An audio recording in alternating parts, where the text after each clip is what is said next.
Ifama guddaa waa sanaa balleesse. Andor walii galtee isaaniin beeku ifama guddaa naa godha. Wanni nan balleesse. Laagaa nama Bilbilee qabuutu rakkoo ta'e. gaafachuun qabuun ture. Walii galtee isaaniin beeku. Laagaa nama qabde. As keessa nama dhaabbatte bakka sana. Ani sanin beekun ture dhiifama sun badii kiyya taanaan kabiraa wanni nuti goone wanni maallaqa wal geenye hin jiru. Namni nuti waa gaafannu hin jiru. Mee murtii nama akkana jiru kana akkamiin namni waa gaafata rabbii ishee sodaa duulaala kaa'u. Kana jala dhufanii nuunattu nuun jaallala addunyaa tanaat akkana obboleessa kiyya. Gurbaa kana manni isaa akkana fakkaata mee ilaali piroofaayila irra gartee suuraa jirtu namaan beekan piroofaayiluma kana laalanii gisee hunda nama keenya dagatan si galee.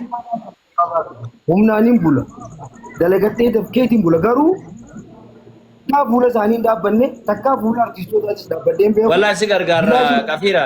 Dhagee. Maammee kafiira. Maammee kafiira. Qoy maammee kafiira akkaawuntii baankii daldala Itoophiyaa ni qabdaa? Niin qaba. Kuma tokko. Kuma takka 30 Kuma takka 30 miseejiin siif dhufti? Kuma takka?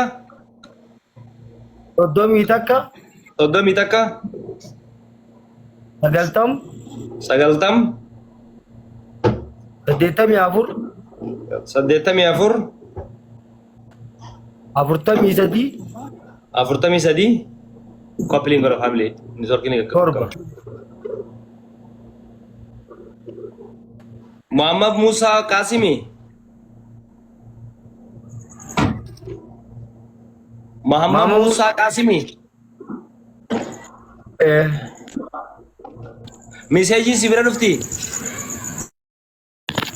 Namnummaan kana deemu maammee kafiiraa jee ogaana dhufe yooniin kofle isa fakkaata jaaniitu mana irraa deebi'an.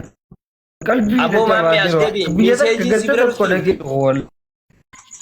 Miseejiin si bira dhufti? Okay, miseejiin si dhuftee ilaali mee? Miseejiin si dhuftee ilaali?